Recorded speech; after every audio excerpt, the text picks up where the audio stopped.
Hey team, welcome back to the latest video. Today we're going to take you through some pre-race day meals to make it super easy for you to understand what you need to be eating to fuel your next Hyrox race. We've got 5 different options here with time recommendations as well, depending on what time of day you're racing. So let's get straight into it. So first one is overnight oats. If you've watched any of our recipes, you'll know that this is our go-to pre-race day meal.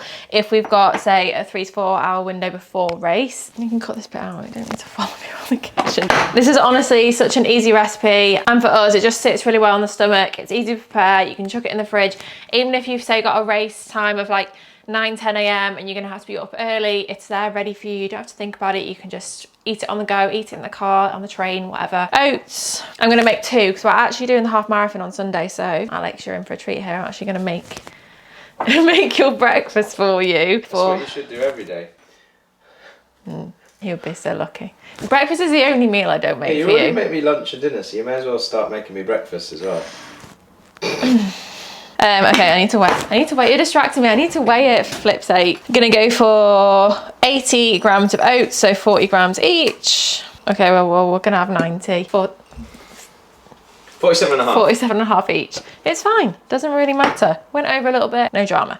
Then we're gonna add protein. This is just a chocolate protein. I'm actually only gonna add 1 scoop purely because you don't actually need to have a lot of protein before you're gonna do an endurance-based race. Mainly gonna add that just for flavor, to be honest. 1 scoop between 2, half a scoop, it's absolutely fine, that's plenty. Then the key thing for overnight oats, and what gives me the ick when I see people making it on their own, is them making it really, really runny. Overnight oats should be thick. That's what she said. So you don't need to add that. What are you laughing at? Doesn't need to be that milky. So that milk is all run out. Need more milk than that. Maybe not, maybe not. Yeah, we do need more milk. It was like you just dribbled in it. I mean, I didn't weigh that. I'm just going off eye because it just really, really depends what type of oats you've got, to be honest. Bruno, do you want to help us make some overnight oats? He says, I've seen you do this loads of times before, Mummy. I've made this. I could make this with my eyes closed. What he's really waiting for is the bowl. Judge us if you want to, but yeah, we do let him lick the bowl sometimes. So yeah, give that a good mix. Give your meat a good old rub. Yeah, boy. You'll see it's not actually that runny, pretty thick still.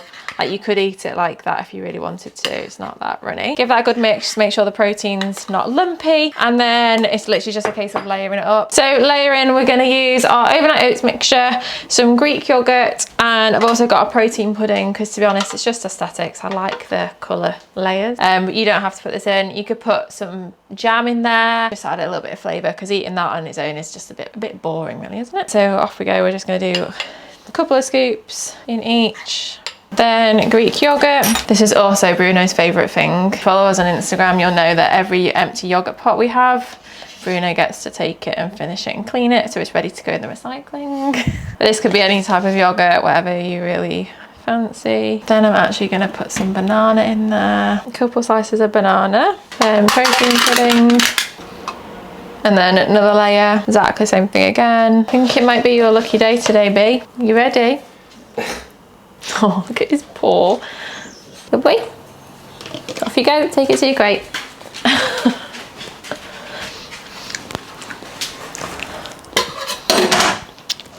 I'm also going to add some frozen blueberries as well, but you could add whatever you want, raspberries, strawberries, whatever fruit you want. And then to finish, just a couple more blueberries on top. And what's quite good with frozen ones is by the time you eat it, it gives you almost like a bit of a jam or a sauce. It's good. What's that? You were like, jam on a sauce.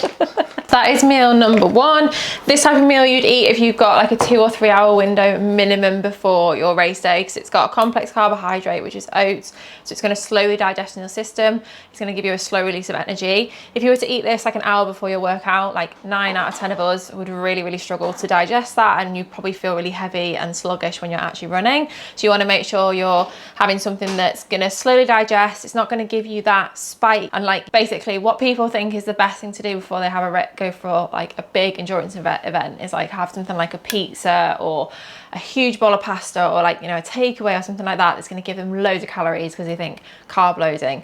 But all that really does is that, you know, it makes you feel really full, it gives you loads of energy, but it spikes your blood glucose up so high, and at some point it's got to come down, and that's when you feel that tired, sluggish, like slump.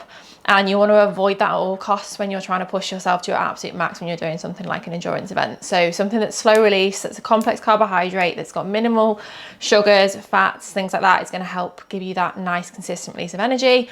You don't need loads of protein because protein takes long to digest. So you want to make sure it's moderate to low protein. Minimal fiber too, like you don't want to be having lots and lots and lots of fiber, because if you're especially susceptible to bloating, you don't want anything like that when you're trying to race or trying to run. So yeah, something that sits well on your stomach. For us, oats is really, really good, and yeah, it's super easy. You can put it in the fridge, take it with you, eat it on the go, jobs are good. And okay, meal number 2 coming up. Meal number 2, this is an example of like a savoury or lunch / early dinner meal that you can have, say if your race is in the afternoon or evening, something you could have for lunch or as like a mid-afternoon snack just to give you a boost. Again, similar to the oats, it's all the same concepts. It's a slow release carbohydrate. So this time we've got a pasta. I'm going to make this into like a pasta salad. This is something I made yesterday. Because I didn't want to bore you guys and show you how to make this. It's literally just a fancy tuna mayo. Oh yeah, we've done it before. Check back to one of our other videos. Alex even made this one. Yeah, baby. This is a fancy tuna mayo. It's literally tuna, mayonnaise, sweet corn, cucumber, peppers. What else did I put in here? Onion. See, I know. Alex knows. And yeah, you can literally just put whatever you want in it. It just makes it a little bit more fancy. Add a little bit more veg in there for some volume. Yeah, literally you're going to mix that together. We're actually going to have this for lunch today, but this is a perfect midday meal if you're racing later on in the afternoon. So pasta, again, I prepared this earlier because I didn't want to bore you and we didn't want to have to stand waiting around for 10 minutes while it boiled. So in it goes. It's rough. I was just about to say that. 50 grams. Tell me how much. 50 grams of pasta each. A little bit less than like a normal portion, again, because you don't need to be eating loads, but your portion size is going to massively depend on the person. Tuna, mayo, in we go. And again, this is a really, really easy one if you're like traveling on a train or you're in the car and like, you know, you're commuting quite far to your race or something like that. Or if you're going to a race abroad and you're staying in like a hotel and you want to make something really, really easy. So I'm just going to portion this out into 2. I'll give Alex a little bit more because he eats a little bit more than me. But what we'll probably do for our lunch today is add a little bit of cheese on top. Now you can add cheese if you're going to do, obviously they have this as a pre-race meal, but just be careful. There's nothing wrong with cheese, but it has a higher fat content and you shouldn't really be having anything that's too high fat when you're doing any form of like really hard physical activity, just because it takes a little bit longer to digest and it's potentially not going to sit as well in your stomach. So just be mindful of that. So that is meal number 2. I'm going to put all the ingredients on the screen. We probably have done already, and get into our 3rd meal, which is going to be suitable for if you've got say a 90-minute or 60-minute window. Meal number 3 is going to be a bagel with jam and banana. So this is something you can have around 60 minutes before your workout. It's going to sit a little bit lighter on your stomach. It's not going to be as high in calories, so it's going to give you that quick release of energy, but also not spike your blood glucose and give you that lull of when you're just about to start your race. These are also really easy to prepare. Like you can make them and put them in some tin foil and take them with you if you are out and about. You can put them in your bag. These are bagel thins. You can have normal bagels, there's nothing wrong with that, but I actually find them just easier to eat as a sandwich. Whatever works best for you. Warburton's actually do really, really good bagels. These are from Aldi. They're personally, I don't think as good, but Warburton's do really, really nice bagel thins. Yeah, you can have whatever toppings you want, to be honest. The main reason I go for jam is because it's a simple carbohydrate, so it's going to give you that quick release of energy. It is mainly going to be sugar. A lot of people, I mean, the best combination on a bagel, I'm not going to lie, is peanut butter and banana. But the similar concept to what I said about with the cheese, having healthy fats before your race, yes, it's a good source of food for you, but it's not going to be beneficial for sitting on your stomach when you're trying to do exercise.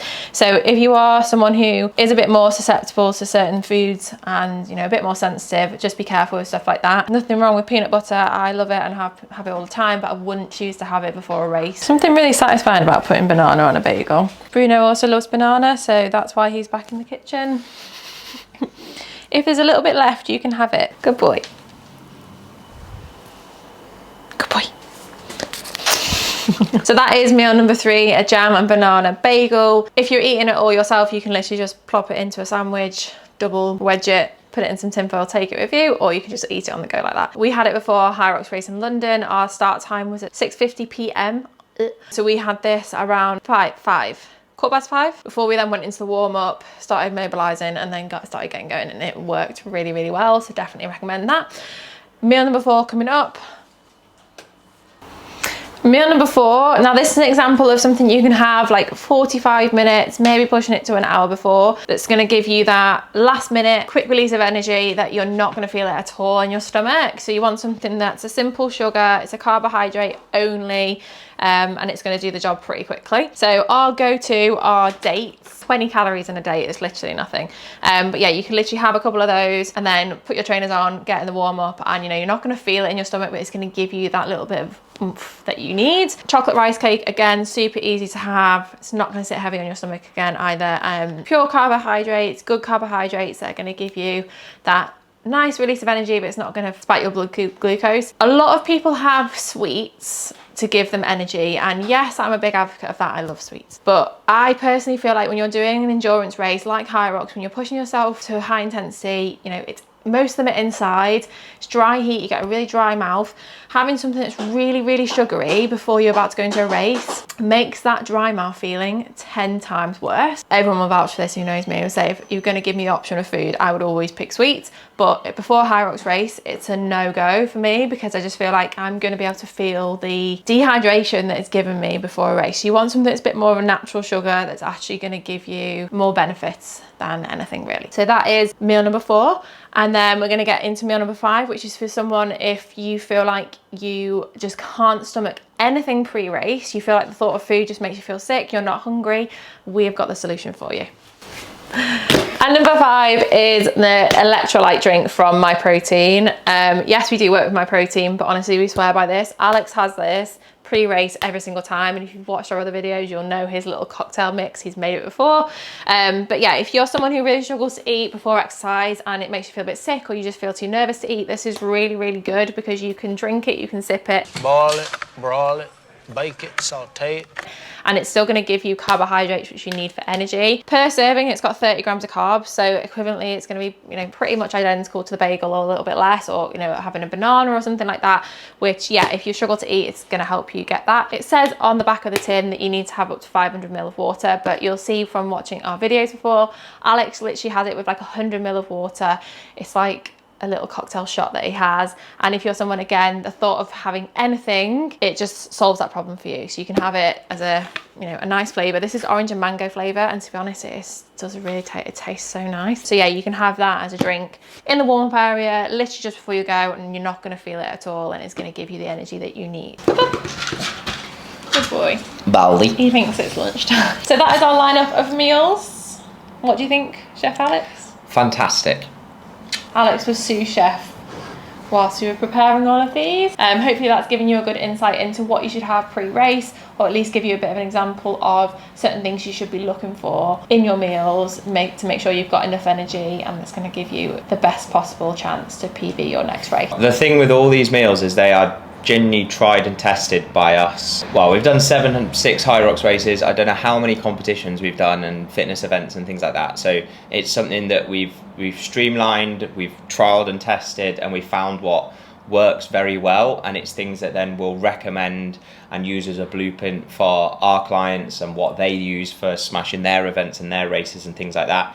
And as Sarah said, you could opt for a bag of sweets or a bag of Sour Patch Kids, which, don't get me wrong, I love a Sour Patch Kids, but is it actually going to be able to enable you to perform at your best on the day?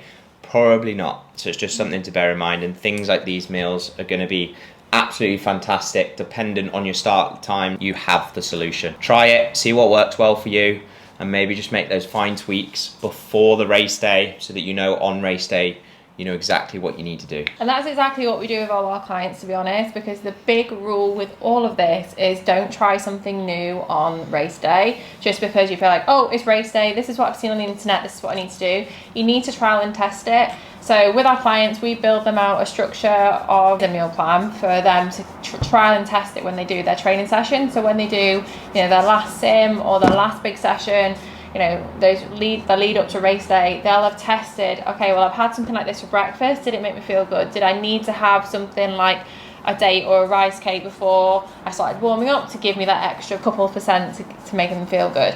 So it's all trialed and tested, so you can then know on race day, I've done this before, I felt really good, and I'm just going to go and execute as best as I possibly can do. If you found this really interesting, we have got a free masterclass coming on Thursday the 29th of May at 7 p.m. It's free to attend, and we're going to cover everything you need to know about fueling for your next Hyrox race and understanding the key principles behind your nutrition strategy. So if you want to attend, you need to make sure you're registered because there are limited spaces, and we'll put the link in the description below. Hopefully see you there. Make sure to drop this video a like.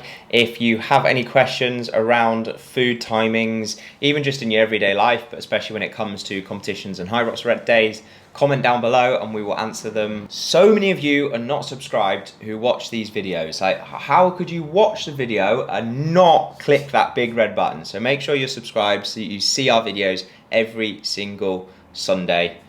And we'll catch you in the next one. Wait. Bye. Jesus! Bye. Oh, okay, we didn't do that very well. We'll cut that bit out. He says, yeah, I'm embarrassed. I'm embarrassed.